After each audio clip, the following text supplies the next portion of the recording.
Salut. Eh oui, ce matin, pas de Maggie, je suis chez Sud Radio, vous le savez, c'est les mercredis matins, j'ai mon édito, et ensuite le débat.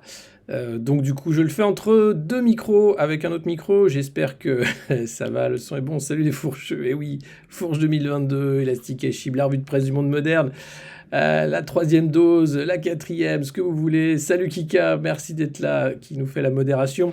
C'est la revue de presse du monde moderne, c'est tous les matins à 9 h ou presque pour parler avec vous de la presse des milliardaires, de comment on nous parle, de qu'est-ce qui se passe. Tiens, ce matin, sur Sud Radio, il y avait Xavier Bertrand qui était invité. Alors lui, il n'est pas contre le pass sanitaire jusqu'en 2022. Hein. Il dit non, mais s'il y a besoin, pourquoi pas, il faudrait.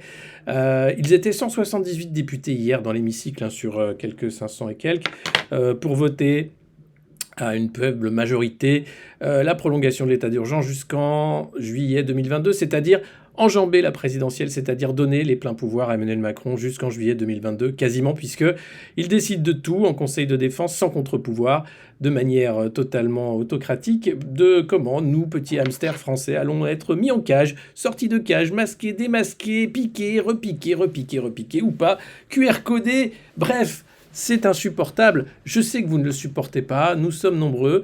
Et regardez, en Martinique, il a suffi de quelques soignants qui se battent contre les policiers. Parce que oui, en Macronie, on se bat. Pompiers contre CRS, policiers contre soignants, ministre de l'Éducation contre professeurs. C'est un grand cirque permanent d'un combat de tous contre tous. Eh bien, en Martinique, ils ont gagné. Pas de passe pour les soignants. Ils peuvent aller au CHU et soigner, même sans passe, sachant qu'ils sont tout à fait conscients de ce qu'ils font. Donc, ils vont se tester pour y aller. Il n'y a pas besoin d'emmerder les gens de cette façon-là en réalité. Voilà, donc oui, merci Cled de rappeler qu'un député LaREM, qui s'appelle Thierry Michel, je crois, a déposé deux amendements pour aller encore plus loin, pour demander à l'employeur même de vérifier le pass sanitaire, hein, de ses employés. Et il dit, mais c'est pas du tout, hein, pour emmerder les... Non, non, c'est pour les protéger, hein, c'est pour vous protéger. Je parlais hier dans mon édito à RT France de la société de vigilance. Je vous invite à lire ce livre, hein, de Madame Kodachioni sur la société de vigilance. Elle en parlait, elle, avant le Covid, hein, puisque on utilisait la peur du terrorisme pour déjà rentrer dans cette société du contrôle de tous par tous, de la panoptique citoyenne, où le voisin est là pour dénoncer son voisin. Eh bien, le Covid a permis d'aller encore plus loin dans cette société de vigilance. Et d'ailleurs, c'était le projet d'Emmanuel Macron, puisqu'il avait annoncé, hein, en 2019 bâtir la société de vigilance. Voilà ce que nous devons faire aujourd'hui. Eh bien, c'est fait. Nous sommes dans une société de vigilance. J'en veux pas, ni pour moi, ni pour mes enfants, ni pour vous, ni pour les Français. C'est dégueulasse, c'est proprement scandaleux. Le fait que des représentants du peuple, soi-disant députés, votent pour un état d'urgence permanent en dit long sur la décrépitude de notre démocratie et de notre République. Je dis ça du fond du cœur, j'en ai vraiment marre. Je le dis à longueur de temps, j'ai l'impression que personne ne se rend compte en fait de la dérive extrêmement grave qui est en train de s'opérer. J'en parlais avec Daniel Ibanez, qui organise le Salon des lanceurs d'alerte qui aura lieu très prochainement. On en parlera bien sûr ici avec lui et avec d'autres, qui me disaient de toute façon ça sert à rien d'utiliser des termes comme société libérale, comme société de droite extrême, comme dérive. Lui dit carrément qu'on est dans une société d'extrême droite, ça y est. On est rentré dans autre chose, à la fois la peur permanente, la délation permanente, une façon autocratique de gérer le pouvoir totalement vertical, des contre-pouvoirs inexistants, et un débat... vous avez le petit fumet, hein, du débat. Hein. Alors, un coup c'est laïcité, un coup c'est islam, un coup c'est quoi être français, l'identité, un coup c'est... Ah, mais attendez, c'est quoi le wokisme, bordel? Jamais les vrais débats sur... Mais pourquoi ils se gavent, les 0,1%? Où est-ce qu'ils... Mais qu'est-ce qu'ils font de l'argent? Non, derrière, on va dire, non, il faut travailler plus pour rembourser la dette, toi, le pauvre. Hein. C'est pas la dette qu'on rembourse. On fait des profits pour la finance. Ça sert à rien, bordel. Et là, on est toujours enfermé dans des sous-débats, des faux débats, des contre-feux. La réalité, c'est qu'il y a 10 millions de pauvres dans ce pays, que Macron ne voit pas, que Zemmour ne voit pas, que peu de candidats voient. Il y a peut-être Mélenchon qui essaye de faire quelque chose. Vous avez un reportage ce soir, je vous invite à le regarder, sur LCP, de Bernie Bonvoisin, le chanteur de Trust, excellent Bernie Bonvoisin, qui a fait un reportage sur les jeunes précaires. Tous ces jeunes oubliés, massacrés par la politique sanitaire. Il est allé les voir, il est allé leur demander comment ils vivaient avec 100 balles par mois, comment ils faisaient. Ceux qui font la queue, bien sûr, devant les banques alimentaires, ils sont de plus en plus nombreux. Ceux-là, personne ne veut les voir. D'ailleurs, Emmanuel Macron est très fier. Il devait y avoir une aide d'urgence pour la jeunesse. Elle est rabotée de moitié. Ça, c'est la politique sociale. Vous savez, la jambe gauche du quinquennat d'Emmanuel Macron. Elle est où, ma jambe gauche? Il n'y en a plus. J'ai dû sauter sur une mine. Ah oui, voilà. C'est lamentable. Et bien sûr, France Info a dit que Mélenchon était présidentiable possible. Il suffit de le marteler, comme le dit lui-même Jean-Luc Mélenchon. Il suffit d'aller convaincre, d'aller voter 1 million. Il faut s'inscrire sur les listes électorales. Il faut voter. Si vous voulez que les choses changent, je sais bien, beaucoup de gens disent ça sert à rien, c'est tous les mêmes. Le jeu électoral est totalement pipé. Il est limité. Mais si déjà vous n'utilisez pas votre droit de vote, qui est un des derniers droits qui vous reste en tant que citoyen, alors il ne va pas se passer grand-chose. Je suis d'accord.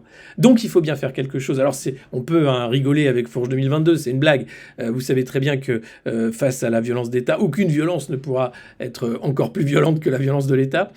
Donc ça va être extrêmement compliqué. Donc il faut voter, il faut convaincre, il faut commencer aussi à débunker, c'est ce qu'on essaye de faire tous les matins ici, les discours officiels qui sont servis sur un plateau par les médias officiels et qui n'en finissent pas en fait de nous emmener vers toujours plus de violence sociale.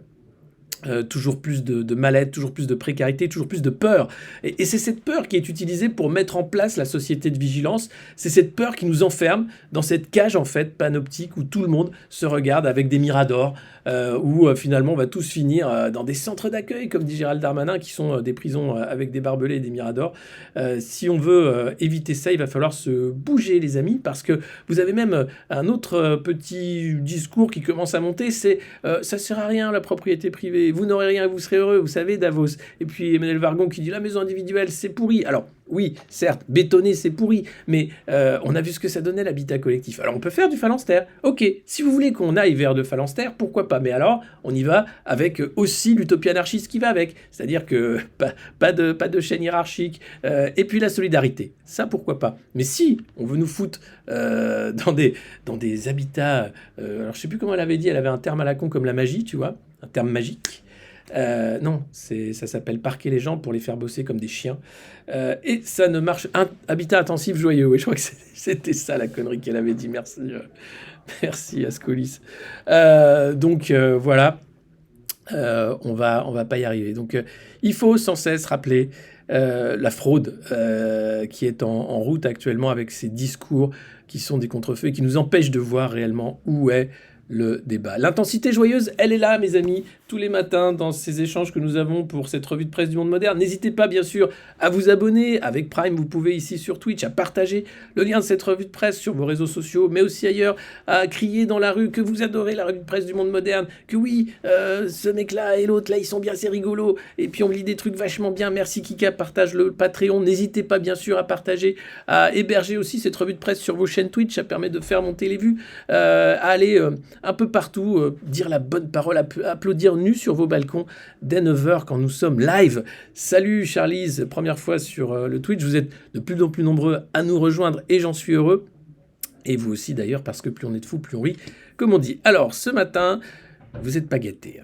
Alors tous les matins, ah non mais oui, mais quand même. Mais là, quand même ce matin, on va commencer par un truc un peu chaud. Je ne sais pas si vous êtes prêts. Voilà, attendez, il faut que je me mette bien. On va se mettre bien. Allez, on va se mettre bien. Oh!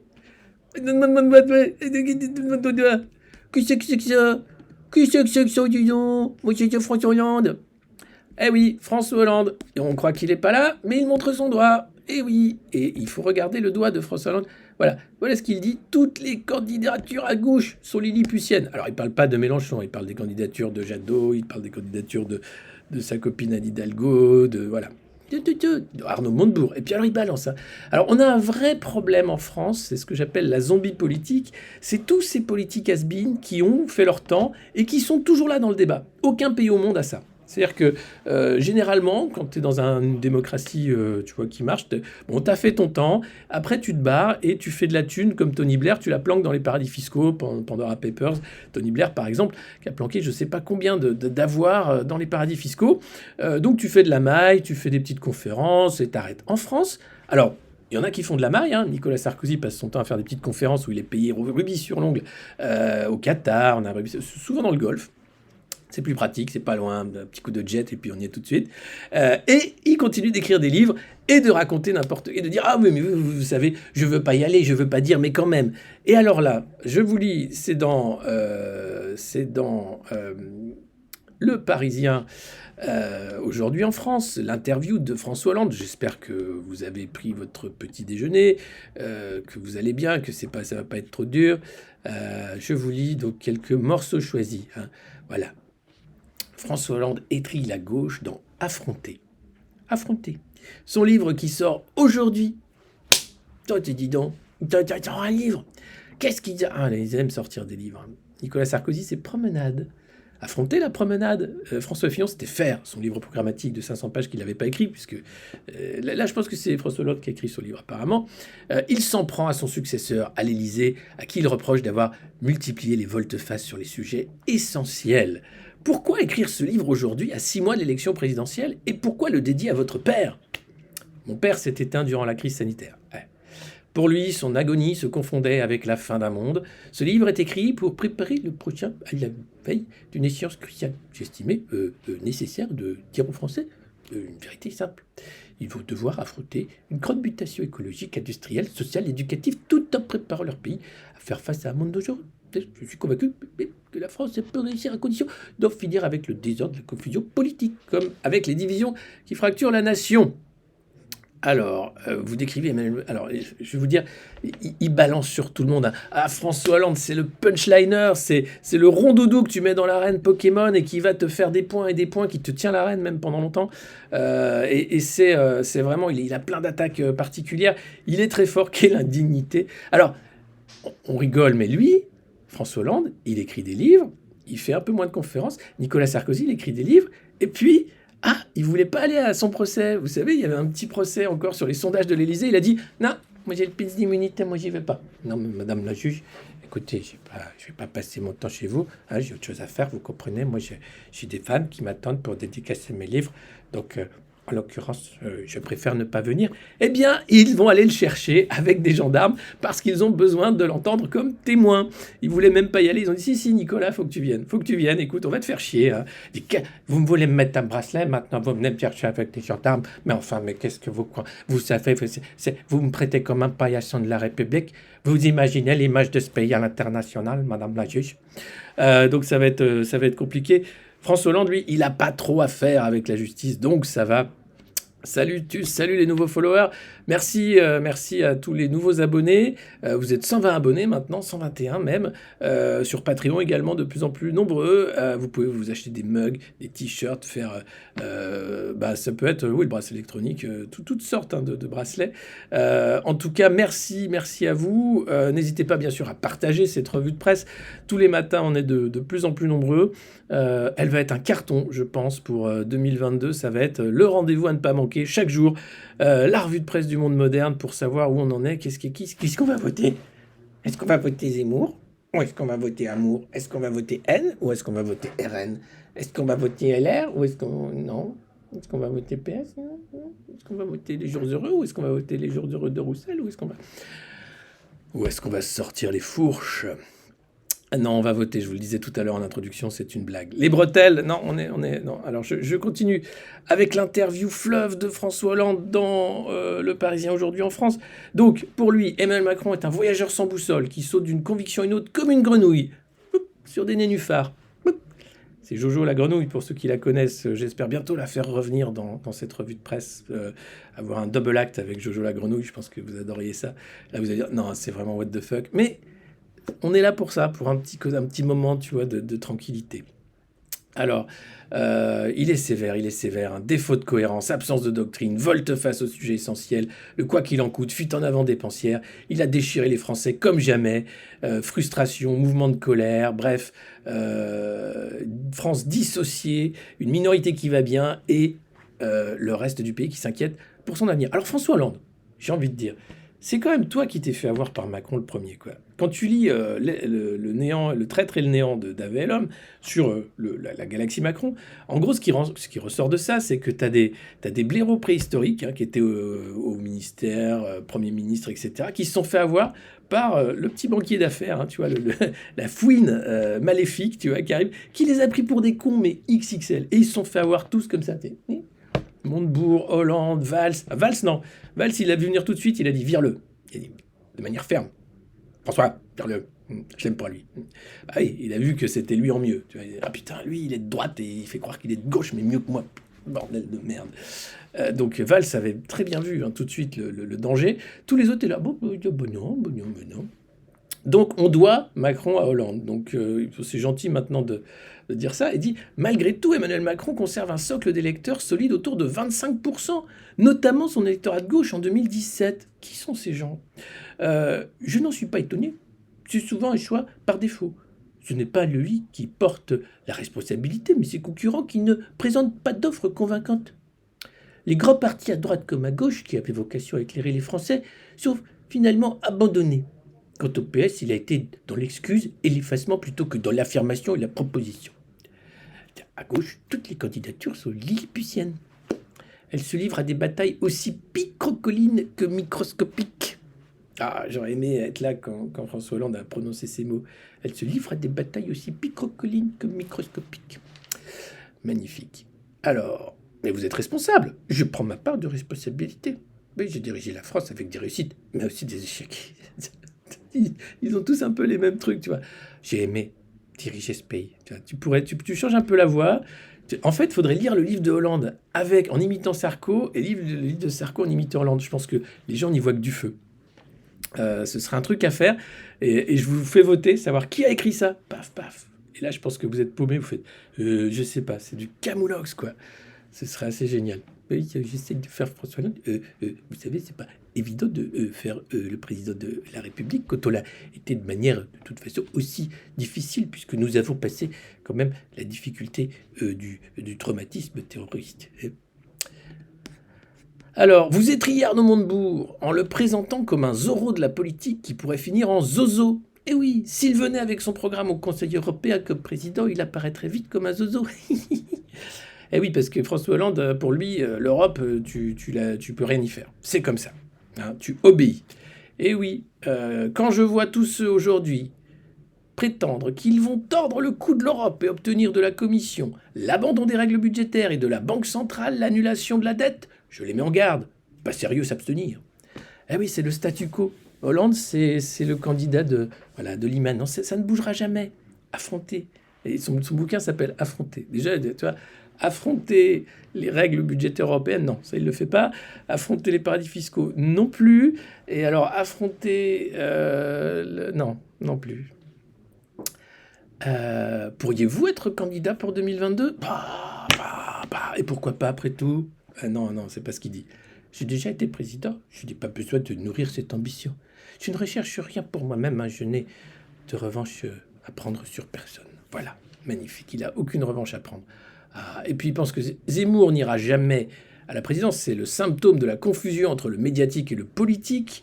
Il ajoute au désordre, et ce qu'il propose, c'est des scissions de plus, la France, l'Europe, les Français et d'autres Français, une scission de l'économie par rapport à la mondialisation. Anne Hidalgo a-t-elle raté son entrée en campagne ? Ou la campagne n'a pas véritablement commencé ? Les prochaines semaines seront décisives. Je suis convaincu que la social-démocratie est la seule approche capable de conjuguer la redistribution et l'écologie. Le conseil que je lui donne, il lui donne un conseil, ce n'est pas de s'adresser à telle ou telle catégorie, mais à tous les Français, en présentant un projet global. Tiens, projet global. Bonjour, votez pour moi, vous allez en chier 50 plus, c'est pas grave. Et puis si vous y croyez, c'est tant pis pour vous.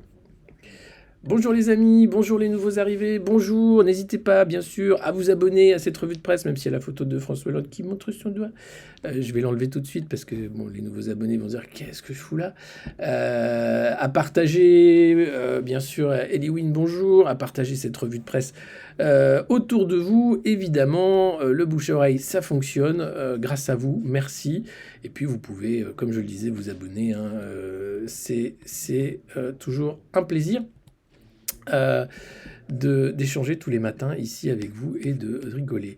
La Poste crée l'identité numérique, elle se paye même une page de pub dans plusieurs quotidiens nationaux. Je vous montre la petite pub de la Poste quand même. C'est l'identité numérique, c'est le petit truc de Papy Schwab aussi, hein. Alors ça, c'est Bill Gates aussi, ils veulent tous ça. Alors, oh là là, pourquoi? Bah, pour compter les humains. Combien on est? Parce qu'il y a plein de pays où on ne peut pas compter, voilà. L'identité numérique, paf, paf. Voilà. Bonjour, l'identité numérique est la clé qui sécurise et simplifie vos démarches en ligne. De la déclaration d'une naissance à un dossier de retraite, connectez-vous avec France Connect à des centaines de démarches administratives ainsi qu'aux services postaux en ligne. Et si t'as pas de smartphone, si t'as pas de smartphone, mais tu n'es pas un citoyen, tu es déchu de nationalité. Tu t'as pas de vaccin, t'as pas de QR code, t'as pas de smartphone, mais t'es qui toi? Mais t'es qui? Mais enfin. Même un chien a un smartphone de nos jours. Enfin, c'est n'importe quoi. Voilà le monde de Papy Schwab. Donc l'identité numérique pour nous compter. Hein. Comptez-vous. Vous savez, pour la sortie scolaire. Et puis, dans le JDD, les coulisses de la capitainerie, le nouveau QG de Marine Le Pen. Alors, ça ressemble pas à grand-chose. Elle a un petit buste de Marianne dans son bureau. La déco est très sobre, hein. Elle a dit non, mais je veux pas. Puis elle loue ça dans le 16e Populo. Elle a dit c'est vers Michel-Ange, porte de Saint-Cloud, c'est pas le 16e où c'est bling, hein, là où Zemmour pourrait aller. Elle essaye de tacler Zemmour, la pauvre. Elle est en souffrance, Marine Le Pen. Elle a du mal. Elle sait plus ce qu'elle va faire de cette campagne où on lui a dit écoute, maintenant il faut que tu sois cool. Puis elle dit mais non, moi j'aimais bien dire du mal des Arabes, tout ça. Maintenant c'est Zemmour, il le fait mieux que moi. Qu'est-ce que je vais faire? Et donc du coup voilà, elle a mis une petite Marianne signée par Brigitte Bardot, hein, dans son bureau. Voilà, vous la voyez, petite lampe, petit bureau Napoléon. Et sinon elle s'est louée donc un petit appart plus au calme, hein, dans le 16e, un peu richou. Elle a viré ses livres sur Goebbels et Hitler. Elle a mis des livres sur Choupi derrière et Monsieur Bonhomme. Monsieur, madame. Bien sûr qu'on peut vivre sans smartphone, heureusement. Donc, et puis elle a mis un petit gouvernail puisque le siège s'appelle la capitainerie. Hein. C'est toujours mieux que la chaufferie ou la marinerie. Et donc elle dit oui, écoutez, des petites facéties de décoration, symboles maritimes qui agrémentent les couloirs, le gouvernail prêté par sa sœur aînée, Marie-Caroline. On a eu beaucoup de présidentériat, on en a un lunaire, j'en souhaiterais une marine. Toujours un bon mot, hein, toujours un bon mot. C'est super. Oh là là, fatigue. Et 6 mois de campagne. Et là, on fait que la visite des QG. Hein. J'espère qu'ils vont nous faire un petit zoom aussi sur le QG de la République En Marche. Hein. En tout cas, bon, tu sens que les mecs, ils sont un peu comme ça. Ils se disent, bon, ils ont loué 700 mètres carrés, ils ont été obligés de virer plein de salariés, une dizaine de salariés, parce qu'il n'y a plus de thunes, hein, c'est un parti massivement endetté, mais il y a encore 50 salariés, hein, qui bossent au 4e et 5e étage, et le 3e étage pour l'équipe de campagne avec la photocopieuse, Jordan Bardella, tout ça, les portraits, Keep Calm on Vote Marine, bon bref, voilà. Et puis dans Le Parisien, on apprend aussi qu'Arnaud Montebourg, hier soir, avait un dîner. Alors le lieu était tenu secret, mais c'était à Paris, et les invités étaient des chefs d'entreprise, des petits patrons d'industrie, des entrepreneurs, des hommes et des femmes de centre-gauche ou de centre-droit qui soutiennent le patriotisme économique. La remontada, 2%. Alors bon, il a déjà organisé 4 de ces dîners collectes, hein, en un peu plus d'un mois. À chaque fois, ça rapporte entre 20 000 et 30 000 balles. Je devrais faire des dîners des dîners collectes monde moderne avec des petits patrons et de gauche et de droite en disant voilà, j'ai besoin d'un peu de sous pour payer des journalistes, qu'on ait une vraie rédaction, qu'on commence à faire des trucs. Parce que franchement, tu te dis mais qui va donner des sous pour une campagne, pour un mec qui... Enfin, bon, après, il dit voilà, 20 000, 30 000 balles. Il récolte des dons via le site internet, hein, l'engagement, 150 000 euros reçus ces 4 dernières semaines, c'est énorme. Est-ce que cela sera suffisant pour tenir le rythme? Non. Non, il faut 20 millions minimum pour tenir le rythme, il faut quand même un gros trésor de guerre derrière. Arnaud, là, tu vas pas y arriver, hein, 150 000 balles par semaine, c'est beaucoup, hein, mais pour une campagne présidentielle, 150 000 par mois, 6 mois, ça va être compliqué. Alors il lui dit, pour l'instant, ma campagne ne me coûte rien, un déplacement, c'est 1 000 euros. Putain, déjà, un déplacement 1 000 euros, tu fais what the fuck? Attends, je veux bien que l'essence c'est cher, hein, tout ça, même le TGV, c'est 100 balles la place, c'est pas donné, mais 1 000 euros le déplacement. Ok. Et on dort chez l'habitant. Parce que tu dis, il va dans un hôtel de luxe. Non, non, il dort chez l'habitant. Alors tu dis, mais où? Mais qu'est-ce que c'est ce bordel? Ah non, mais parce qu'il doit louer une salle, j'imagine, faire. Il y a des kakémonos, tout ça, il trimballe sa valise. Enfin bref. Enfin, c'est dingue. Alors, avec ce retour en politique, Arnaud Montebourg se régale. Ça se voit. Entre mars et juin, il était complètement à plat, ramolli. Ah, il a eu le Covid long. Alors, on l'a pas entendu. Hein, il était ratatiné. Et là, il se levait plus le matin, mais il est guéri et on le retrouve tel qu'en lui-même. Gouaille, grand geste, humour, imitation, pique dévastatrice envers ses adversaires. Anne Hidalgo, par exemple, il fait mine de se demander où elle est passée et lâche, les oiseaux se cachent pour mourir. Sympa. Je devrais l'inviter à la revue de presse du Monde Moderne. T'es un punchliner. Viens voir un peu punchliner. Mais bon, gonflé de la part d'un Montebourg, aujourd'hui crédité de 2% d'intention de vote, mais il est persuadé qu'Hidalgo devra se ranger derrière Jadot et qu'il récupérera les votes d'électeurs socialistes effrayés parce que dans le Jadot, il y a 49% de Rousseau. Et là, ça fait écho, bien sûr, à l'interview de François Hollande qui parle de ces guerres microscopiques et crocodilines, de gens qui ne pensent en fait qu'à leur ego, qu'à leur petit siège, etc. À 59 ans, c'est le 30 octobre prochain, Montebourg se lance pour la 3e fois dans une campagne présidentielle. Et oui, on a déjà fait 2. Je dis, ah putain. Oui, c'était les primaires, tout ça. On verra s'il réussira à y faire quelque chose. Mais en attendant, il s'éclate. Pouette. Il s'éclate. C'est génial. Je m'éclate. C'est génial, je m'éclate. La gauche rapose gauche. Je m'éclate. Franchement, je m'éclate. Franchement, je trouve ça génial. Et puis de toute façon, je fais du miel. Prenez du miel. Mettez un masque. Prenez du miel. Ah là là là là là là là là là là.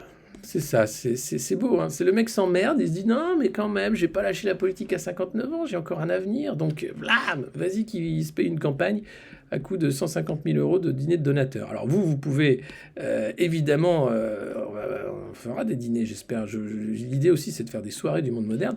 Vous pouvez donner à Patreon, bien sûr, hein, si vous voulez pas donner à Jeff Bezos, c'est ce que vous voulez, hein, par mois, en nous soutenant sur notre chaîne, patreon.com/le monde moderne. N'hésitez pas à regarder, j'ai même fait un logo, paf, qui gigote. C'est magnifique. La technologie, c'est quand même magnifique. On est vraiment bien. On est vraiment bien. On est vraiment bien. Donc n'hésitez pas. Et puis n'hésitez pas, bien sûr, à vous abonner ici, à nous suivre, c'est gratuit, à prendre un abonnement via Prime si vous le souhaitez, à partager le lien de cette revue de presse. C'est important pour nous. C'est important, bien sûr, qu'on arrive à gagner la guerre de l'audience dans cette campagne qui s'avère picrocoline et microscopique. Et puis sinon, comme la SNCF sait plus comment faire des sous, parce qu'ils ont Louigo pour les gueux, alors ils ont lancé la business première sur le Paris-Lyon. Alors c'est un ticket de train qui vaut un ticket d'avion, et tu as une hôtesse qui passe comme dans l'avion avec un petit chariot pour te demander si tu veux du café, si tu veux un petit croissant, et tu payes ça très cher avec des sièges recyclés de la première classe d'avant, et ça s'appelle la business première. T'as un lounge, hein, le prix du billet est fixé à 142 €. Et quand t'es riche, tu t'en fous, comme tu sais pas quoi faire de ta thune, tu trouves que c'est tout à fait valable, hein, pour être tranquille et manger un petit croissant décongelé et avoir une hôtesse de la SNCF qui te fait un sourire derrière son masque. Ce monde est merveilleux. Voilà. Alors, qu'est-ce qu'on a d'autre ? Le revenu d'engagement pour les jeunes, raboté de moitié. Ça, c'est capitaliste. Et oui, le Premier ministre devrait annoncer demain les contours du mécanisme de soutien aux jeunes les plus éloignés de l'emploi. Le dispositif sera beaucoup moins ambitieux qu'imaginé au départ. Bah oui, en fait, c'est simple. Comme il y a plein de chômage et qu'il y a plein de petits boulots qui ne trouvent pas preneur, les jeunes pauvres, allez bosser pour rien du tout. Hein. On ne va pas vous aider à rien foutre. Et c'est la logique. Hein. C'est-à-dire qu'on est en train d'aller... Le progrès, le progressisme, c'est le retour au 19e. Là, on est en train de parler de la retraite à 67 ans. Je pense qu'Édouard Philippe, quand il se présente en 2027, il va nous faire un plan, le travail des enfants dès 12 ans. Vacciner, travailler. Ça va, ça vaxe ? Ça va, ça travaille? 12 ans. 12 ans dans les mines de sel, parce qu'on aura réindustrialisé, donc on aura des mines de sel, des mines de cobalt, des trucs à ciel ouvert, de l'industrie sur des couloirs comme ça va être formidable. Je pense que l'avenir l'avenir est beau. Tout ça avec des startups qui te disent, mais non, c'est pas le travail des enfants, c'est donner des chances. C'est donner des chances, et la formation continue, c'est important. Et puis aujourd'hui s'ouvre quand même un gros jugement, parce que bon, il y a Sarkozy et les écoutes. Ok, j'ai envie de dire ok, mais, regardez, ces deux-là, c'est Pete et Eric. Pour ceux qui connaissaient ce duo comique. Ah oui, il y a Chevalier Las Palais aussi, l'autre qui dit qu'il vote pour Marine Le Pen, on s'en fout. Personne ne sait qui c'est. C'est un humoriste des années 80. Voilà, ils sont pas mignons. Oh, qu'est-ce qu'ils sont mignons. Ben oui, Karim Benzema et Mathieu Valbuena, la sextape de l'enfer, est jugée aujourd'hui. Alors, évidemment, c'est le bordel. On parle rarement du foot ici, mais comme on rigole avec le foot, il faut bien en parler quand même. C'est normal. Donc, voilà ce que nous dit le Parisien de cette affaire. 4 autres prévenus devraient comparaître en correctionnel à Versailles, à charge pour les juges de démêler leur rôle dans cette tentative de chantage. C'est voilà, Karim Benzema, Real Madrid, machin, c'est tribunal correctionnel de Versailles. Donc, implication présumée dans la peu reluisante affaire du chantage à la sextape de son ancien équipier dans l'équipe de France, Mathieu Valbuena. Le buteur enquiert une peine théorique de 5 ans de prison et 75 000 euros d'amende. Dis donc, la sextape, c'est un peu comme le faux pass sanitaire, c'est 50 tôles et 75 000 euros d'amende. C'est sérieux. Benalla, c'est 500 balles d'amende et une petite tape sur la joue. Garde tes passeports diplomatiques. Oh, qu'est-ce qu'il est mignon quand il se déguise en policier. Oh, qu'est-ce qu'il est mignon. Regarde, on dirait un vrai. Hein. Ah ouais. Allez, arrête tes bêtises. Non, là, non, attention, c'est pas des conneries. La sextape, ça débute le 3 juin 2015. Mathieu Valbuena, en rassemblant avec l'équipe de France à Clairefontaine, reçoit les appels d'un mystérieux maître chanteur. Son interlocuteur lui indique qu'il dispose d'une vidéo intime dans laquelle il apparaît et lui propose de s'arranger. L'ancien milieu de terrain de l'OM contacte la police. Le patron de la brigade de répression du banditisme de Versailles prend les choses en main et décide de se faire passer pour un intermédiaire sous le nom de Luca. Le maître chanteur fait planer la menace d'une diffusion de la séquence avant l'Euro 2016 et précise que des médias anglais sont déjà intéressés. Un rendez-vous avec le policier est envisagé mais ne se concrétise pas. Parallèlement, l'enquête se poursuit pour identifier le mécanisme de cette tentative de chantage. Comme Mathieu Valbuena le suspecte d'emblée, la fameuse vidéo a été extraite de son téléphone portable par un certain Axel Angot, un pro de l'informatique qui gravite dans le milieu du foot. Pendant l'instruction, ce dernier a reconnu avoir récupéré le fichier en juillet 2014, quand le joueur lui avait confié son appareil pour effectuer un transfert de fichier. Tiens, ma sextape. Tiens, fais gaffe, il y a plein de photos de cul. T'as vu, là, c'est une escorte à Dubaï, là, elle est bien, t'as vu. Oh, t'as vu, oh là là, la grosse pute. C'est monstrueux, ce monde est vraiment, mais... Tu te dis, et vous avez, alors, les téléphones portables, arrêtez de filmer vos ébats. Il y a des pompiers là qui passent en jugement également parce que eux, c'est pire encore, ils avaient filmé un suicidé agonisant de 26 ans qui s'était empalé sur un plot. Et donc, ils avaient fait des vidéos où ils enlevaient le plot alors que le mec était encore en vie. Et donc, les parents du malheureux qui s'est jeté par la fenêtre, évidemment, ont vu la vidéo, c'est affreux. Et donc, les pompiers, là, sont en procès. Bon, là, c'est plus rigolo, hein, c'est une vidéo de cul, ça va. Mais bon, l'idée, c'était de régler une dette, hein, donc voilà. Et il avait contacté son ami Mustapha Zouaï, même s'il le conteste, le Marseillais surnommé Sata est présenté comme le chef d'orchestre de l'opération. Bon, puis après, voilà, il y a eu des écoutes téléphoniques, des appels à Valbuena, pour savoir qui l'a fait. L'avocat dénonce l'attitude de Luca, évidemment. L'enquêteur a agi comme un pouce au crime, c'est-à-dire que le flic a commencé à faire de la merde aussi. C'est génial. Et tu te dis, bon, avec la provocation qui a longuement occupé l'instruction. Bref, les avocats de Karim Benzema et Mathieu Valbuena n'ont pas souhaité s'exprimer avant le procès. Allez, zou! C'est quand même formidable, cette postmodernité. Oui, c'était affreux. La vidéo des pompiers, donc voilà, les téléphones portables, vous savez, les GI américains avaient filmé les tortures qu'ils faisaient à Abu Ghraib. C'est ce qui a lancé aussi tout un merdier. Dès que tu filmes de la merde avec ton téléphone, ça va sortir d'une façon ou d'une autre. Donc évitez. Évitez. Voilà, c'est un conseil. C'est un conseil d'amis. Et puis bon, Nicolas Sarkozy, alors c'est marrant parce que c'est dans les en bref, ils sont gênés, ils sont obligés d'en parler, mais c'est en tout petit. Le tribunal judiciaire de Paris a ordonné hier l'audition de l'ancien président de la République, Nicolas Sarkozy, comme témoin au procès des sondages de l'Élysée qui a débuté lundi. Un dossier dans lequel il n'est pas poursuivi, couvert par son immunité. C'est l'immunité. Bonjour Denis. Non, ce soir non. Je souhaite jouer mon collier. Bah, j'ai mon pince. Je joue rien du tout en fait. Et là, les jaunes, non. Les jaunes, on souhaite ici demander à Nicolas Sarkozy de témoigner. Et la sentence sera irrévocable. Ha fait Nicolas. Alors, cité au procès par anticorps, bien sûr, partie civile, l'ex-chef de l'État avait indiqué dans une lettre qu'il n'entendait pas venir témoigner.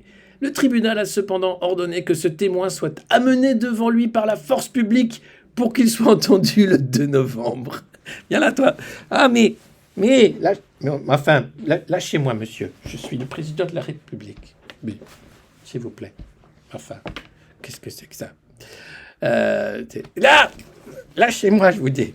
Ça va être beau à voir, le 2 novembre. Il a fait une lettre. Je viens pas. Si, tu viens. Ah, non. C'est génial. Tu mets tout. C'est un sketch, en fait. Tu te dis, putain, les mecs, c'était le président de la République. Il va être ramené par le callback, par les flics pour témoigner dans une affaire de sondage bidonné. Les sondages, qu'on nous fait chier toute la journée avec les sondages. Zemmour, est-ce que Zemmour aime les chips? Zemmour chips. Zemmour céréales? Céréales ou croissant Zemmour? Votez Zemmour. Zoom. Et dis, tiens, j'en peux plus. Je vous jure. Des fois, vous dites, ouais, il pète un câble, Alexis, mais je pète pas un câble. C'est ce pays qui est en roue libre, quoi. Quel spectacle. À propos de spectacle, tiens, pendant que je vous ai sous la main, je joue ce vendredi et ce samedi 22 et 23 octobre à Alfortville, à côté de Paris, au Théâtre Studio. Alors je sais, il y a le pass sanitaire, je suis désolé, je peux pas payer des tests pour tout le monde comme à Kenaton, mais on a la chance de jouer, je peux pas dire non, un spectacle qui s'appelle L'homme qui tua Muammar Kadhafi. Je suis sur scène avec Superama. Et on explique, en fait, dans cette mise en scène, qui est une sorte de journalisme live, l'affaire du financement libyen de la campagne de Nicolas Sarkozy par l'argent du dictateur libyen Muammar Kadhafi en 2007. Tout savoir sur pourquoi Takedine s'est rétracté, Mimi Marchand, qu'est-ce qui s'est passé avec le clan Kadhafi, pourquoi la Libye en est là aujourd'hui, qu'est-ce que foutait la France dans ce bourbier libyen. C'est à 20h30 au Théâtre Studio à Alfortville. N'hésitez pas à venir. J'espère bientôt à Paris. Là, Alfortville, c'est vraiment à côté de Paris. Vous pouvez venir en transport en commun, il n'y a aucun problème. Et je vous donne rendez-vous donc ce vendredi et ce samedi pour ceux qui veulent venir nous voir à 20h30 au Théâtre Studio, L'homme qui tua Muammar Kadhafi. Merci. Sinon, n'hésitez pas à vous abonner. N'hésitez pas à partager le lien de cette revue de presse. N'hésitez pas à en parler à vos amis, aux juges, si jamais il y a des juges qui... Voilà. Et puis il y avait une question hier, c'était marrant. Pourquoi augmenter le bruit du moteur dans certains de vos véhicules, qui est demandé donc à Grégory Gouillardon, directeur des relations publiques d'Audi. Alors l'Audi, c'est la voiture qui fait du bruit, c'est la voiture du mec ça c'est capitaliste. Alors oui, ils avaient rajouté un truc pour que le moteur fasse encore plus de bruit. Le Motor Sound System qui amplifie le vrombissement de certains véhicules sportifs pour le plaisir des oreilles des conducteurs. C'est un peu comme les mecs qui quittent leur mob, quoi. T'as un peu plus de thunes, donc ton Audi elle fait du bruit. Ça c'est capitaliste. C'est un gros moteur qui fait du bruit. Moi j'aime bien les gros moteurs qui font du bruit. Moi je trouve ça bien. Quelle bande de nazes. Alors il dit non, votre question nous permet de préciser et clarifier les propos observés sur les réseaux sociaux. Il nous rappelle que l'Audi Sound System, attaqué sur Twitter, n'est plus vendu depuis 2017, comme un accessoire à rajouter au modèle Audi classique. Toutefois, ce système étant un atout de plaisir et de confort pour les utilisateurs, sans impact pour le monde environnant, à part le bruit, que c'est dégueulasse, et cohérent avec les modèles sportifs, il demeure de série. Eh oui, il n'est pas en option. Donc il faut t'acheter ta gamme STDI, motorisation puissante mais équipée d'un moteur TDI. Et voilà, c'est le cas de l'Audi SQ5 par exemple. Et donc ça fait du bruit. Voilà. Comme alors, on nous fait chier, on nous rabat les oreilles sur les rodéos urbains. Hein, ça fait du. Mais alors, le gros capitaliste qui a son Audi, qui fait du bruit, parce qu'il est content, c'est un plaisir. Hein, c'est un plaisir. Et quand même, il t'explique que c'est pour le plaisir et le confort du conducteur. Oh, t'as fait du bruit. Brum, brum, brum. Oh, tu es content, mon Audi, elle fait du bruit. Brum, brum, brum. Ah. Eh, quelle espèce de merde. L'homme, l'humain. Le plaisir et le confort d'avoir une bagnole qui fait du bruit. Tu fais putain, là, on en est là, quoi. Donc le mec se dit non, c'est super. C'est super. À propos des lobbyistes, alors donc le Parisien donc, donne la parole à Audi pour dire c'est super, notre système il est super. Ce matin, vous aviez RTL qui invitait carrément, alors eux c'est page de pub offerte, hein, le monsieur vaccin de Pfizer France, qui était là pour expliquer oui, si on a vaccine dès 5 ans, c'est oui, pourquoi pas, c'est pas mal, ce sera limité dans le temps, mais c'est bien. Page de pub. Alors, est-ce que c'était offert par la radio? Je sais pas. Enfin, en tout cas, c'est n'importe quoi. Bonjour aux nouveaux arrivés. Merci à ceux qui ont partagé, ceux qui continuent de partager le lien de cette revue de presse du monde moderne. Elle est quotidienne, elle est à 9h presque tous les matins. On y décortique en essayant de garder le sourire. La presse mainstream, comme elle s'appelle, la presse des oligarques. Alors, partout dans la presse aussi, on nous parle des carburants, du chèque. Macron veut désamorcer la grogne. C'est pas la grogne, c'est juste qu'on en a ras-le-bol en fait d'être pris pour des veaux, ras-le-bol de payer trop cher tout. Et donc là, ils se disent comment on va faire, hein. Les stations-service affichent des prix records, ça avait fait les gilets jaunes. Et là, ils se disent, ils sont malins maintenant, ils se disent, attention, parce que si ça se voit qu'on les plume, ils vont retourner sur les ronds-points. Ah oui. Et à 6 mois des élections, c'est pas bon ça. Ah oui. Il faut faire des chèques. Des petits chèques cadeaux. Des petits cadeaux pour Noël. Macron, meilleur président que la France ait connu. Les Français sont méchants, mais Macron a tenu. Macron, le président, le meilleur que jamais la France n'ait connu. Donc il fait des chèques. Mais attention, faut pas que ça coûte trop cher. Donc alors l'idée, si tu baisses les taxes, eh bien, c'est des milliards perdus pour l'État. Et si tu regardes le poids des taxes, c'est dingue. Je vous montre la petite vidéo sur le poids des taxes, sur un prix TTC. Voilà. Pas une vidéo, pardon, c'est une infographie, excusez-moi.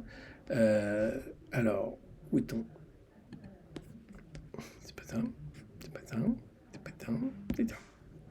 Voilà.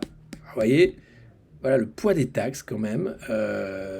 Donc, le prix d'achat du pétrole brut, c'est 0,53 euros, donc 53 centimes pour le gazole, 54 centimes pour le super, c'est le même prix. Et après, tu as les taxes.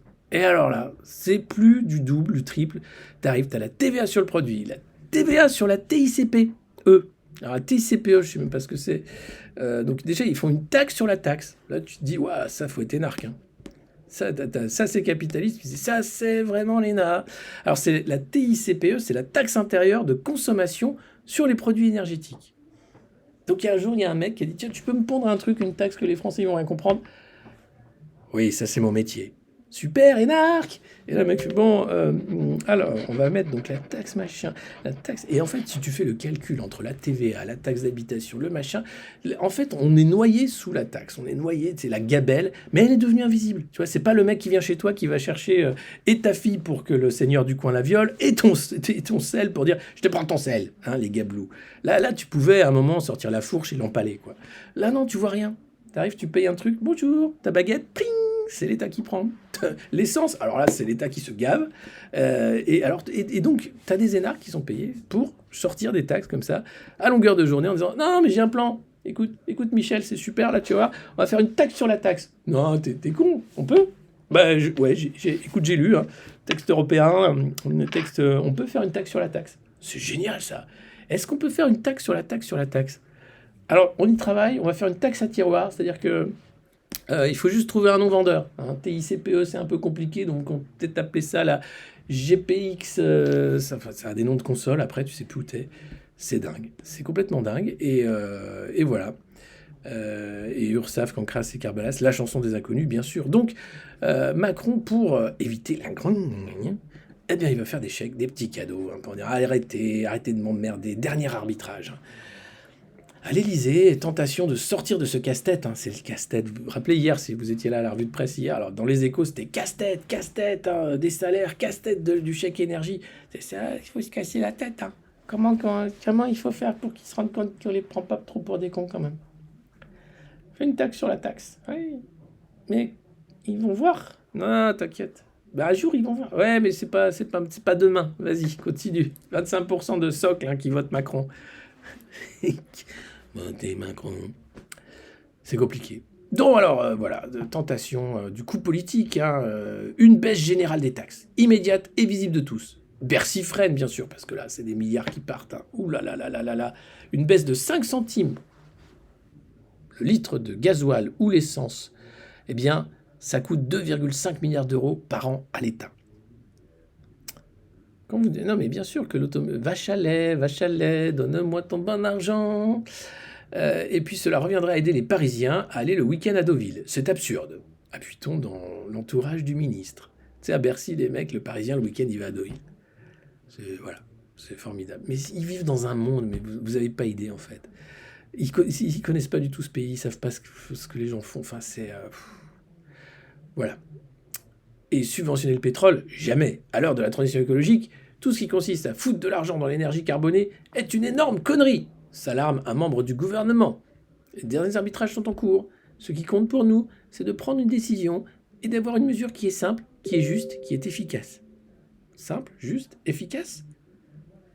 Ça, c'est pas Macron, ça. Ça, c'est l'antithèse même de Macron. Lui, c'est plutôt compliqué, injuste et inutile. Mais bon, là, ils vont essayer de nous prendre un truc simple, juste et efficace. On va voir ce que ça donne.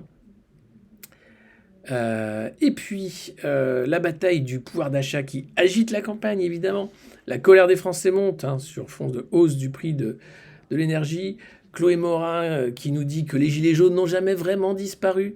Et pour le gouvernement, il faut agir vite. 80% des ménages ont au moins une voiture. 74% des actifs français l'utilisent pour se rendre au travail. Et donc, ça coûte un bras maintenant. C'est pas possible. Et puis, il y a de grandes disparités, bien sûr, parce qu'on nous dit, mais les Français, ils ont gagné au pouvoir d'achat. En moyenne, 383 euros. Non.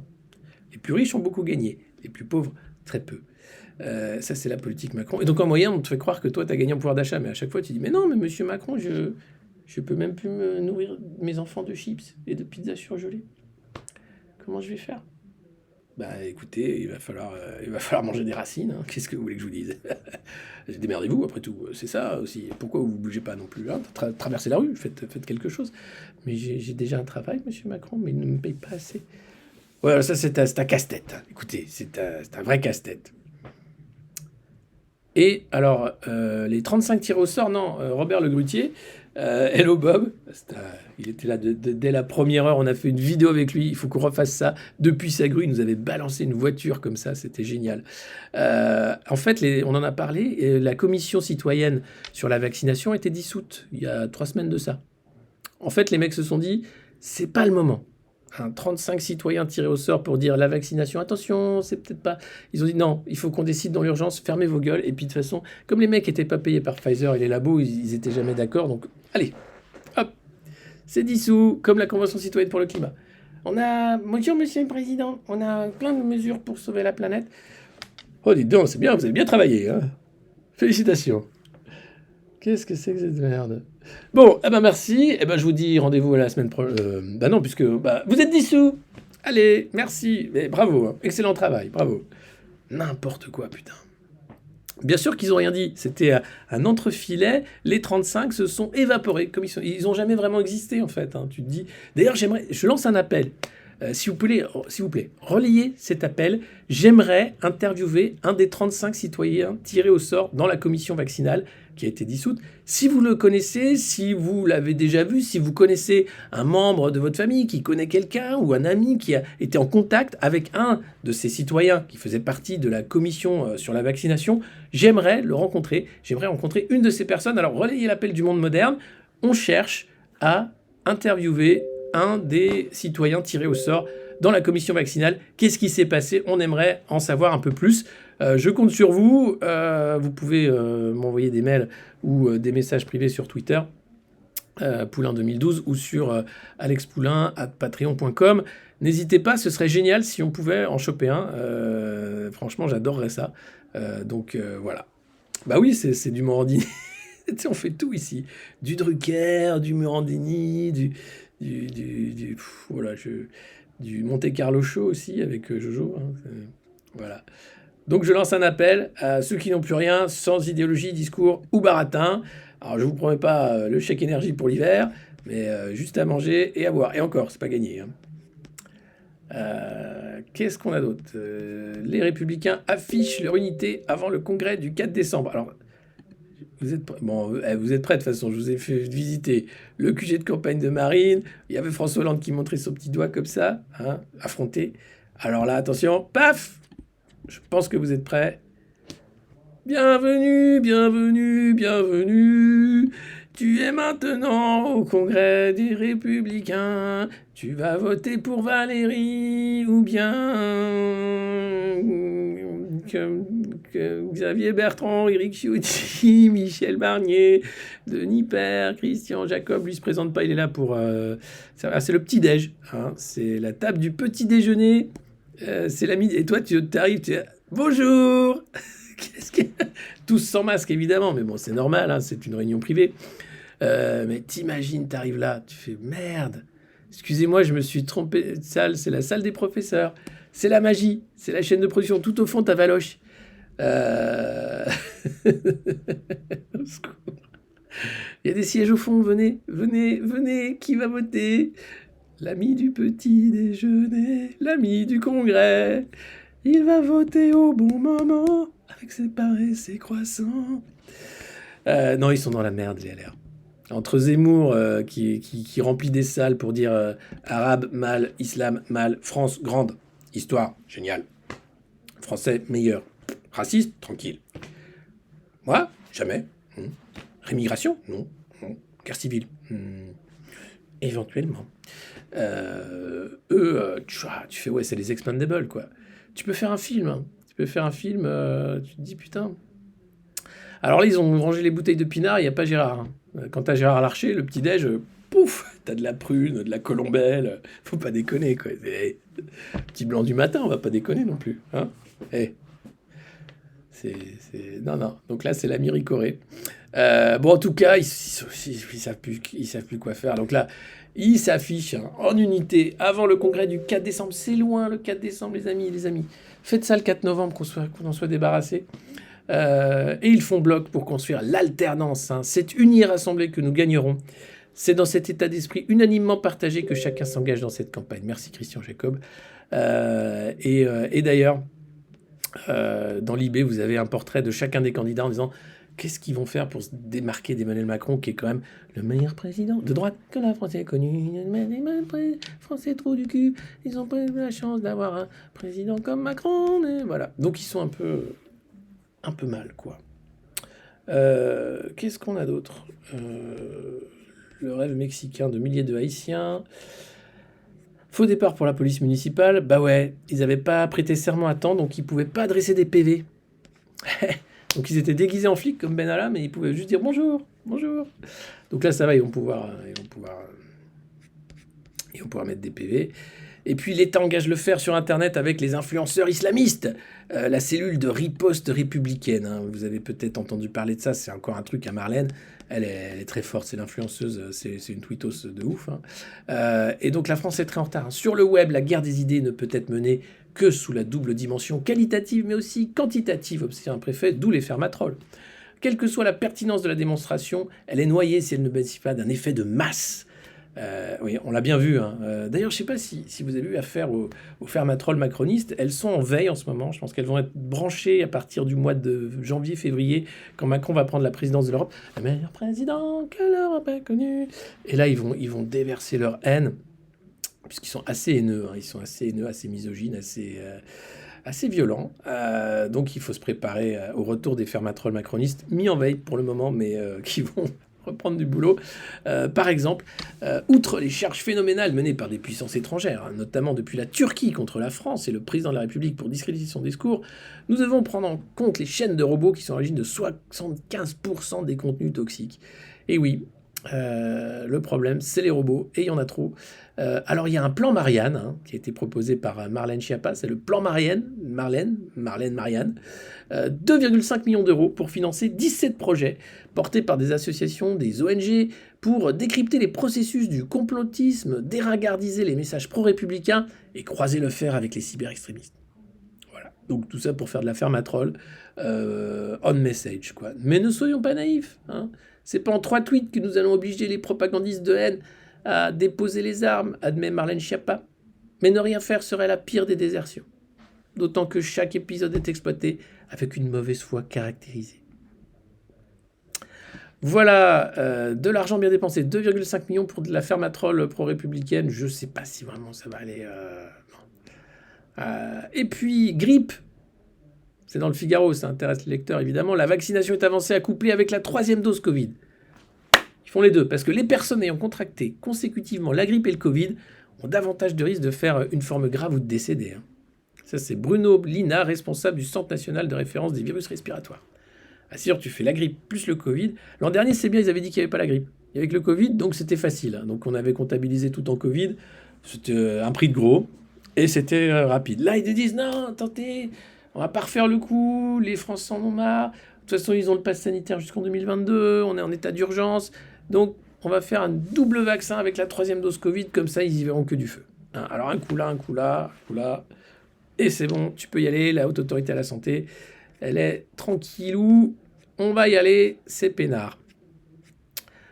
Et puis, Bruxelles relance la réflexion sur l'assouplissement budgétaire de la zone euro post-Covid. Et oui, les 3% budgétaires suspendus depuis 2020, les 60% de dette doivent être réformés. Alors il y a les pour, il y a les contre. Emmanuel Macron, lui, c'est grâce à ça qu'il peut dépenser sans compter en disant bravo, il a le droit. Les autres avant, tu faisais un pas de côté, c'était schla. Regarde la Grèce, le FMI lui est tombé dessus, la Troïka sont arrivés, ils ont dit toi, tu pars jamais à la retraite, toi, t'es pas payé, toi, tu rembourses, toi, tu files un rein, toi, tu files un œil. Bon, Macron, il a déjà prélevé pas mal de globes oculaires, mais quand même. Donc, c'est assez dingue. Alors, l'amendement, on ne sait pas, sur l'introduction de pass sanitaire entreprise, ça va être discuté aujourd'hui, encore, ils vont encore nous faire un grand blabla toute la journée, je ne sais pas où ça va aller particulièrement. J'ai pas vu que j'avais encore les LR dans un coin. Toujours dans un coin de ma tête. Le congrès de décembre. L'Allemagne ambiguë. Bah ouais, l'Allemagne, elle est moins endettée. Alors ils disent rembourse, ton argent, bon argent. La taxe foncière qui s'envole. On parlait des énarques, super énarques. Bah, la taxe foncière s'envole. Cet impôt, à la main des élus, a explosé de 28% depuis 2010 et va encore progresser dans les années à venir. Et oui, ça coûte un bras, parce qu'il faut bien aller chercher l'argent chez vous, parce que dans les paradis fiscaux, il y reste. Ah oui, qui sera les Pandora Papers, c'était une semaine. On apprenait que Tony Blair et plein d'autres chefs d'État, ainsi que 600 Français planqués, enfin avec d'autres, Shakira, plein, machin, 11 500 milliards de dollars dans les paradis fiscaux. Puis après, non, on n'en a pas trop parlé, non, j'ai pas envie d'en parler, non, je trouve pas ça super, non. Donc voilà, la hausse des salaires, un sujet pour la moitié des DRH. Et oui, c'est l'association des DRH, l'ANDRH, pointe une difficile mise en œuvre du télétravail et un climat social stable. Super. Compte tenu des points de crispation recensés, l'association milite pour une révision du code du travail pas adapté à cette forme d'organisation. Oui. Certains employeurs, notamment en région parisienne, qui prennent en charge 50% des abonnements de transport régionaux et de leurs salariés, sont sollicités pour des remboursements de billets de TGV de la part des collaborateurs qui ont déménagé en province pendant la crise. La question de la comptabilisation du temps de travail va également se poser à ceux qui ne sont pas en forfait jour, ainsi que la responsabilité de l'entreprise lorsque les gens demeurent connectés trop longtemps. Et puisqu'il n'y a plus de barrières, travail, vie privée, tout ça. Voilà.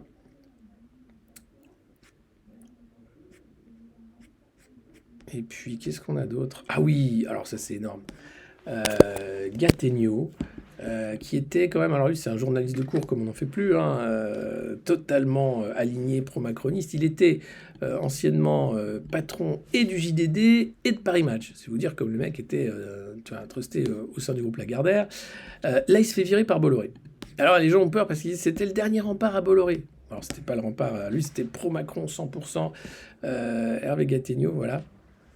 Et c'était la première fois qu'on avait un directeur qui était à la fois de Paris Match et du JDD, comme ça allait plus vite. T'as le sondage, Macron il monte. De combien? 2 points, super, comme d'habitude. Allez, vous m'en mettez un autre pour la semaine prochaine. Merci. Et le problème, le malheur d'Hervé Gattegno, c'est qu'il a à la fois parlé du revirement du témoignage de Ziad Takieddine, ça n'a pas été trop aimé, puisque Bolloré reprend la main, hein, bien sûr, sur l'Empire Lagardère, et donc il veut mettre ses gars à lui, des gars sûrs. Et la deuxième chose que Bolloré n'a pas du tout aimé, c'était la couve sur Zemmour, même si c'était un peu enfin, ça devait servir, mais quand même, il n'a pas été prévenu apparemment. Donc là, Gattegno dégage, c'est un choc. Alors on dit, mais qu'est-ce qu'on va faire? Ah, vous inquiétez pas, hein, il va nommer Patrick Mahé, 74 ans, qui va prendre la tête de Paris Match, ancien journaliste de l'hebdomadaire, directeur de la rédaction de Télé 7 jours jusqu'en 2006. C'est le mec qui va dire, tiens, on va mettre le directeur de Télé 7 jours à la tête de Paris Match. Bah, pourquoi pas? C'est vrai, Télé 7 jours, c'est un grand quotidien, grand hebdomadaire politique. Télé 7 jours. Télépoche. On va mettre Et Télépoche à la tête du monde, ça va? Ouais, nickel. Donc, c'est vous dire le niveau de la presse en France, hein, c'est la classe. Et puis Jérôme Bellet, grand professionnel du journalisme, hein, qui a créé France Info, puis LCI, qui a été ensuite président de Europe 1, va reprendre, lui, de son côté, le JDD, et les vaches seront bien gardées avec la transition numérique qui va être accélérée par Constance Banquet, présidente de Lagardère News, en disant que le JDD se porte bien. Et oui, c'est vrai, en plus, ils gagnent de la thune, c'est impressionnant, parce qu'ils ont une performance publicitaire remarquable, avec des versions numériques. Et pour Paris Match, structurellement plus solide, elle expliquait avoir commencé un travail de transformation avec une nouvelle maquette et davantage d'enquêtes et de récits. Voilà, ça c'est le petit monde des médias parisiens, c'est formidable, tout le monde s'en fout, mais quand même ça compte. Gattegno, c'était un choc, hein, on pensait qu'il était intouchable, et là Bolloré fait « virez-moi ça ». Il est capable, il peut virer de qui il veut, Bolloré, comme ça. Et puis sinon il fait des procès baillons s'il est vraiment pas content. Bah oui, je vous vends du rêve. Mais le problème, merci Thierry Campion qui vient d'offrir un abonnement à la communauté. Vous pouvez vous abonner via Twitch, ici, via Prime ou autrement. Vous pouvez aussi nous soutenir sur Patreon. Vous pouvez partager cette revue de presse du monde moderne. Vous pouvez nous rejoindre aussi et nous follow sur Twitch, cette plateforme de stream qui appartient à Jeff Bezos, l'homme le plus riche du monde. C'est génial, formidable. Quel monde merveilleux. Merci Gérald, bienvenue dans le chat pour la première fois. On va streamer tous les matins comme ça jusqu'à la présidentielle et peut-être même au-delà, ça dépendra du succès qu'on aura. On est maintenant 400 en moyenne tous les matins, on a commencé, on était quoi, 100, 120 ceux qui étaient là au début. C'est formidable, l'idée c'est d'arriver à taper les 1000. Si on est 1000 pendant 5 jours, pendant une semaine, 1000 tous les jours, Antoine et moi, on ira dans la piscine secrète d'Antoine que le FBI n'a pas encore découvert pour vous faire un stream en slip de bain comme Zemmour à la plage. Après, il faut avoir le cœur bien accroché, vous verrez. C'est particulier. On n'était pas nombreux. Non, mais c'est vrai. C'est devenu... voilà. L'idée, c'est d'en faire un rendez-vous incontournable à la fois de l'information quotidienne, de la présidentielle, et puis de s'amuser avec ce qu'on nous raconte et de voir comment on nous parle. Sinon, il y a Libé qui fait sa une sur les pénuries. Y aura-t-il des jouets à Noël? Ah oui, parce que maintenant on nous fait le coup. Alors ça, c'est encore un truc génial. Les conspis avaient parlé du coup de la pénurie. Alors on dit, ah mais c'est les conspis. Et longtemps avant, on avait dit, vous allez voir, il va y avoir des problèmes d'approvisionnement. En fait, c'est pas conspis, c'est juste tu calcules après la crise. C'est juste que tu t'enfonces dans la crise. Smartphone, étagère, voiture, les rayons sont vides, vélo, en France comme ailleurs, rupture de stock s'accumule. Sur les sites de production, dans les magasins, la reprise vigoureuse post-confinement n'explique pas tout. Non, c'est la Chine qui a mis du temps à reproduire, qui n'a pas assez de containers aussi, donc du coup il y a un petit problème. Et le BTP, les autos, le papier aussi, razzia sur le bois et l'acier sont des secteurs en manque. Voilà, c'est vraiment assez grave. L'acier a grimpé de 67%, le PVC de 50%, le cuivre de 32%, flambée des prix des matières premières, le papier s'est envolé. Alors là, ça va coûter encore plus cher d'acheter l'Obs ou Télépoche. Et puis avec les fournisseurs, c'est le jeu, bien sûr, de l'achat et de la pénurie. Qui va payer? et les containers qui restent vides et à quai, puisque personne ne veut transporter des boîtes vides, sachant que ça coûte trop cher. Le transport maritime a explosé.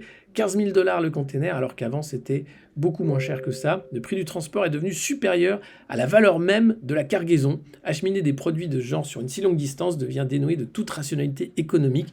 Le système touche à sa fin. La mondialisation telle qu'elle était, les containers qui passaient leur temps à aller d'un bout à l'autre de la planète en cramant du fuel sale, ça coûte trop cher maintenant alors que ça coûtait pas cher. Et comme c'est la Chine qui produit tout, nous, on n'a plus rien. Ça complique vraiment les échanges. Il n'y a plus de rationalité économique, il n'y en a jamais vraiment eu, à part une folie, une frénésie. Le monde d'après, c'est reprendre le monde d'avant en pire, sauf qu'il coûte plus cher et qu'on n'a pas les moyens. Ça va être compliqué. Alors, s'il n'y a pas de jouets sous le sapin, c'est pas grave, il y aura une orange. Ah non, il n'y aura pas d'orange non plus. C'est pas grave, il y aura une pomme, un petit potiron, une patate, une patate pour Noël. Tiens, Kevin, mais moi je voulais la dernière PlayStation. Écoute, c'est une patate. Moi, quand j'étais jeune, j'étais content quand j'avais une papillote et une patate. Hein, alors tu vas pas te plaindre, déjà tu vas manger cette patate parce que c'est pas sûr qu'on ait à manger en janvier. Ça va être un chouette Noël, les gars. À côté de ça, les Noëls de Dickens, c'est la teuf.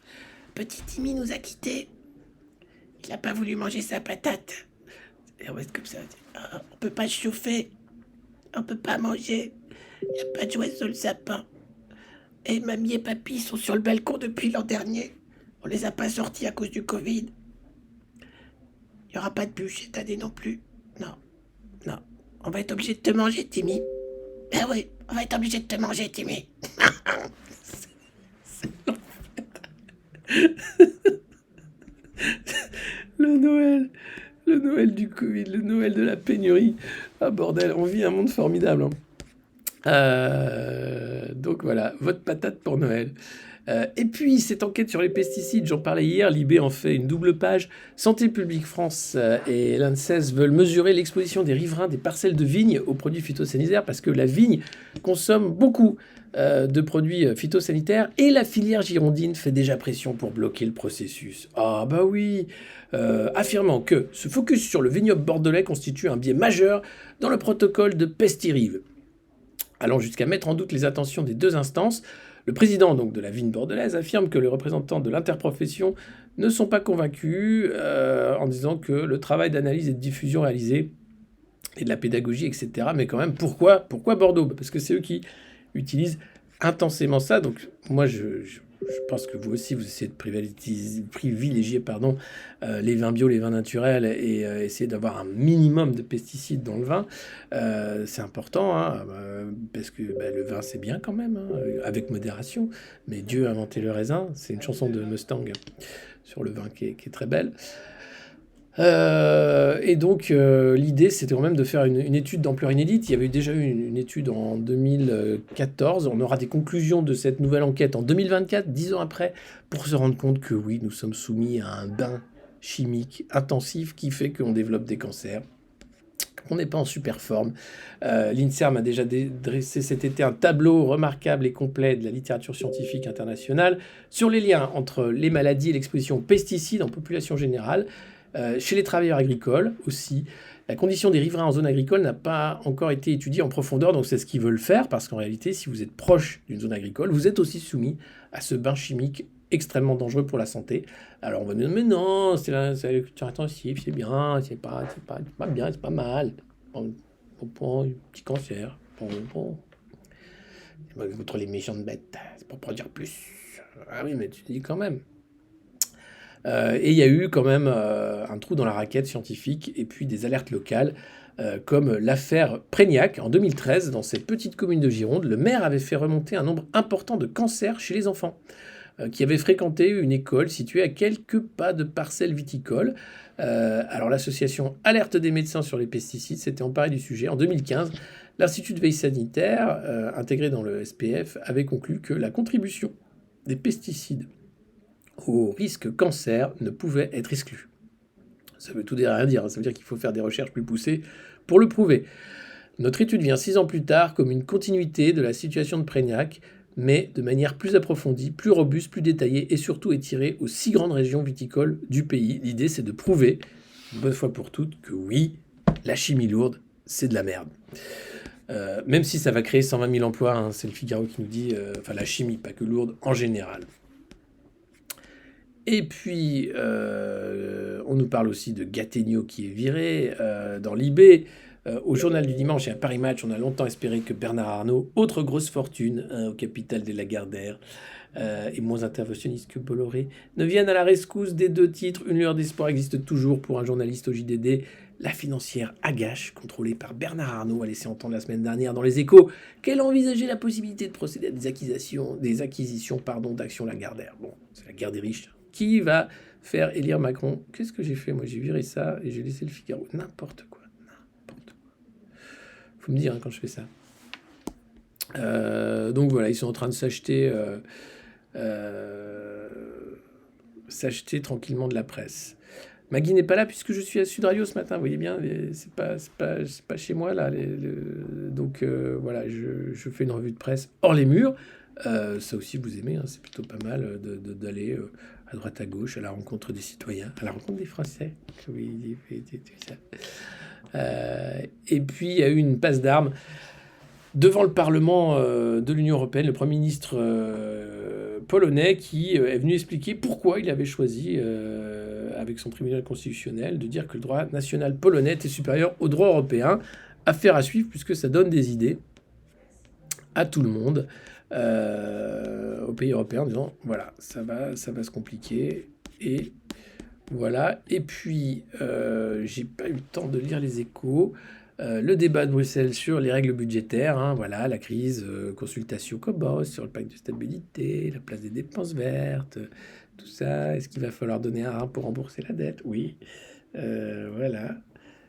Sinon, je vous ai déjà parlé un peu de tout. Ils reprennent tout, et puis ils parlent un peu tout le temps des mêmes choses. Le revenu d'engagement. Alors là, tu vois, plutôt de dire que le revenu d'engagement pour les jeunes a été renié de moitié, eux, ils te disent 500 millions d'euros vont être débloqués. Ça, c'est les Échos, c'est le canard à nanar. C'est tout ce que fait Macron est génial. Donc là, il dit voilà, c'est super, l'enveloppe prévue sera de 500 millions d'euros. Allocation, renfort de conseillers, rallonge diverses dans le plan. Un jeune, une solution. Un jeune, une solution. Déjà, avec le nom, je fais. Voilà, les grandes manœuvres à Bruxelles pour dire comment est-ce qu'on va leur faire payer la dette, là, hein? Comment? Les générations futures paieront les conséquences de ce qui n'a pas été fait. Ça, c'est Anton Brander et Florence Pisani, économiste chez Candriam. Les États devront être capables de réduire leur déficit lorsque la Banque centrale en donnera le signal. Chut, on réduit le déficit. Ça, c'est après les présidentielles. Là, il faut que Macron gagne, donc il ne faut surtout pas l'empêcher de faire semblant de dépenser, d'être le généreux keynésien qu'il n'est pas. Non, il faut faire croire que là, ça va être génial. Puis après, 67 ans, les copains. Hein, 67 ans, les enfants à 12 ans, c'est école ou la magie de la chaîne de production. Et puis, à partir de 67 ans, vous aurez le choix de donner un rein, un foie, un cœur, s'il est encore en bonne santé. Hein, et puis, ça suffit. Vous n'allez pas non plus... Qu'est-ce que ça sert de vivre après 67 ans, hein? Voilà. Y a-t-il trop d'épargne aujourd'hui? Ah oui, en empêchant les ménages de dépenser, la pandémie a renforcé les inégalités de patrimoine. Eh oui, ce sont les plus aisés qui dépensent le plus, à l'hôtel et au restaurant. Faute de pouvoir le faire, ils ont mis cet argent de côté. Ils sont encore plus riches, les riches. Mais ils ne savent pas comment faire de leur thune. Alors, ils donnent à la campagne de Zemmour, ils donnent à la campagne de Montebourg, ils donnent. Il n'y en a pas des riches qui donnent au monde moderne. Ah non, ça, c'est autre chose. Mais ça, c'est une autre affaire. C'est peut-être parce qu'on n'est pas assez sympa. Peut-être qu'on n'est pas assez bienveillant. On est peut-être trop clivant. On est peut-être trop... Je sais pas, il y a un truc. Je sais pas. Peut-être que je suis... Oui, c'est vrai que c'est chiant ce bruit. Je sais pas d'où ça vient les bits, mais je suis désolé. Bon, c'est pas grave. Trouver un endroit vivable, c'est important, oui. Et puis oui, ça n'empêche pas la pandémie de se retrouver à découvert tous les mois, hein, quand t'es pas riche. Faut payer le loyer, t'as perdu ton boulot, il faut... Enfin non, mais c'est dingue. Donc non, mais encore un monde merveilleux. Alors, quand faudra-t-il normaliser les politiques économiques?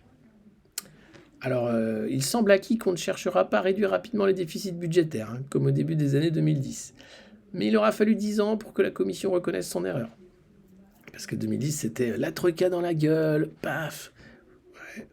Là, c'est la troïka plus tard. Faites-les travailler jusqu'à ce qu'ils crèvent. Ok, mais dites-leur que c'est normal. D'accord. C'est une réforme structurelle. Oui, d'accord. Alors, oui, il n'y a pas d'autre alternative. C'est une réforme structurelle. Les Français doivent travailler plus. Et la retraite à 67 ans me semble être une option tout à fait envisageable, même nécessaire, compte tenu de l'allongement de la durée de la vie. Ça va, c'était bien? Parfait, super. Tiens, ton chèque, merci. À la semaine prochaine. Donc voilà, les États devront être capables de réduire leur déficit lorsque la Banque centrale en donnera le signal. Ce que je vous disais. En laissant remonter les taux d'intérêt, elle leur signifiera que l'économie européenne se rapproche du plein emploi. Et les mecs, ils vivent dans un monde qui n'existe pas. C'est-à-dire qu'ils ont fait le choix du chômage de masse, et là, ils nous font croire qu'on va aller dans le plein emploi. Alors oui, il y aura plein d'emplois, je pense, sous-payés, où tu vas te retrouver à vendre ta force de travail, façon chasse à la baleine du 19e, mais on verra. Le coût de l'endettement public remontera alors lentement, et les États devront s'endetter moins, voire dégager des excédents. Moins de services publics, austérité. T'oublies l'hôpital public, hein. T'oublies la retraite également, ça c'est la réforme structurelle. T'oublies l'éducation aussi, Blanquer et laïcité. Hein. Tu auras un cours de laïcité une fois par semaine. Bonjour, je suis votre professeur de laïcité. Jean-Michel Blanquer a toujours raison. Oui. Et Mohamed s'appelle Eric. Oui. C'est ça la laïcité. Merci. Allez, à la semaine prochaine les enfants. Je vous laisse retourner à la mine, il y a du travail. Hein. Il faut extraire 500 tonnes de charbon jour. Hein. Alors on va pas passer son temps à lire du Molière. Hein. Allez, au boulot. Oui. Puis c'est bien, ça forme, c'est formateur. Regardez, ils faisaient pas assez de sport avant quand ils travaillaient pas. Maintenant, on a beaucoup moins de maladies cardiovasculaires. Ah oui, ils ont les poumons rongés par... Oui, mais c'est autre chose. C'est des maladies professionnelles, ça n'a rien à voir. Voilà. Bon. La Pologne sous le feu des critiques. Stéphane Séjourné qui devient le président de Renew, Renaissance. Hein, c'est le parti où il y a Macron dedans en Europe. Qu'est-ce qu'on a d'autre? Pas d'Europe sans suprématie du droit européen. L'analyse de la rédaction. Mais oui, l'Europe est un terrain de jeu rêvé pour les propositions démagogiques en période électorale. Et oui, la Pologne, c'est mal. 64, la Cour de justice. Enfin bon, c'est un gros débat qu'on va pas avoir ce matin. Le revenu universel. Non, il n'y a pas grand-chose. Le réveil de l'innovation made. Alors, l'innovation made in France, quand même, vous avez le nombre de startups qui sont rachetées, financées par des fonds issus de la CIA, c'est impressionnant. En France, hein, c'est assez dingue. Ah là là, et la croissance de Kering freinée par Gucci au 3e trimestre. Dans les Échos, le journal à nanar. Et merde. Oh. Et oui, des résultats plombés à cause de Gucci. Hein. Mais bon, c'est un chiffre d'affaires en croissance de 10% par rapport à 2019. Hein. 4,187 milliards d'euros de chiffre d'affaires. Le luxe va bien, les amis. Le luxe va bien, Bernard Arnault va bien, du coup Emmanuel Macron aussi. Du coup, tout va bien. Du coup, franchement, c'est vous qui êtes vraiment des pisse vinaigres. Hein. J'ai jamais content alors que tout va bien. Bon, en tout cas, merci d'avoir suivi cette revue de presse du monde moderne. Hors les murs, ça va pas ruisseler, ça va être compliqué. C'est tous les matins à 9h ou presque. Je vous donne rendez-vous avec Maggie ou non, avec Antoine ou non, sur ce Twitch, le monde moderne.media, également notre site. N'hésitez pas à vous abonner ici avec Prime ou autre. N'hésitez pas à nous soutenir. Sur Patreon, n'hésitez pas non plus à en parler autour de vous, le bouche-oreille, ça compte, c'est extrêmement important. Il nous faut les 500 signatures, au moins les 500 visionnages, le public. C'est vous, cher public aimé, mon amour, public chéri, mon amour. Je crois que c'était des proches qui disaient ça. Et puis, on passe un bon moment quand même. Et ça vous fait gagner un temps fou, puisque finalement, je lis la presse pour vous. Et derrière, on va en parler sur les de plateau de télé et tout, etc. On parle tout le temps à peu près de la même chose une fois qu'on a lu la presse du matin. C'est ça qui est bien. Prenez soin de vous. Faites attention. Je vous donne rendez-vous demain. Encore une fois, n'hésitez pas à vous abonner. C'est super important pour nous. À partager ce lien de la revue de presse dès qu'elle commence. Parce que voilà, je pense qu'on va en faire une grande chose de cette revue de presse. C'est que le début. C'est que le début. Ça ne fait que commencer. On va aller très loin. Je vous souhaite une belle journée, une bonne journée. Soyez cool, restez cool, tout ça n'est que passager, vous savez. À demain, et vous pouvez trouver les replays sur la chaîne YouTube. Vous pouvez mettre des pouces bleus également, commenter, vous abonner à la chaîne YouTube. C'est toujours bien aussi. Je vais maintenant aller débattre sur Sud Radio. Et puis pour ceux qui peuvent ou qui veulent, qui sont à Alfortville ou à Paris ou à côté, vendredi et samedi à 20h30 au Théâtre Studio. Pour l'homme qui tue Muammar Kadhafi, je serai sur scène pour votre plus grand plaisir avec le collectif Superama pour parler du financement de la campagne de Nicolas. Et je dirai chez le coiffeur avant. Oui, j'y vais cet après-midi, tiens. Allez, bise.